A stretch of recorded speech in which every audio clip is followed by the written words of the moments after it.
Bismillahirrahmanirrahim. Biz gelmiştik.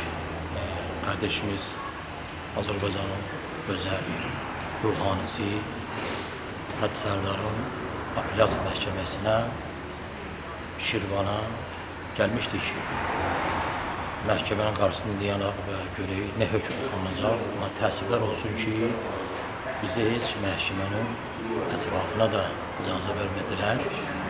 Biz oraya yetişən kimi elə maşınlardan düşsək, gördük ki, polislər gəldilər, polis maşınları ilə.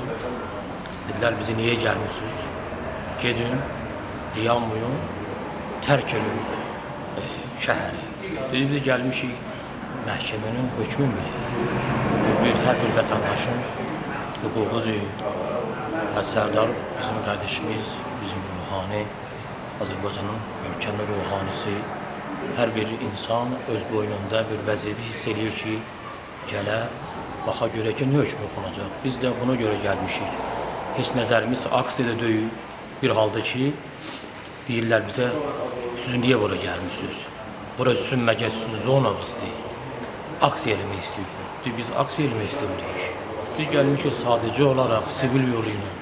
Dayanaq məhkəmənin qarşısında görək məhkəmənin qərarı nə olacaq.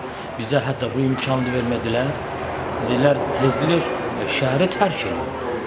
Əgər tərk eləməsə tədbir görəcəksiniz.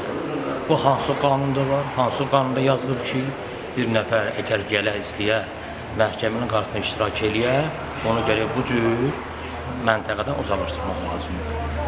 Mən də öz narahatçılığımı elan edirəm. Bir ruhani kimi bu heç qanunsuz bir işdir. Bu xoşa gələn bir şey deyil. Bunların rəftarı dırnaq arasında çox yaxşı qonaqpərvərlik elədilər bu Şirvanda olan polislər, zabitlər. Dedilər, tezliklə buranı tərk edilir, tərk eləməsəz tədbir görəcəyik. Ümid edirik ki, inşallah Allah-u Zülcəlal tezliklə İmam Zaman əleyhissalam zuhurunu təcil eləyə, ta ki bu ədaletsizliklər sona yedir. Bu qədər. Çok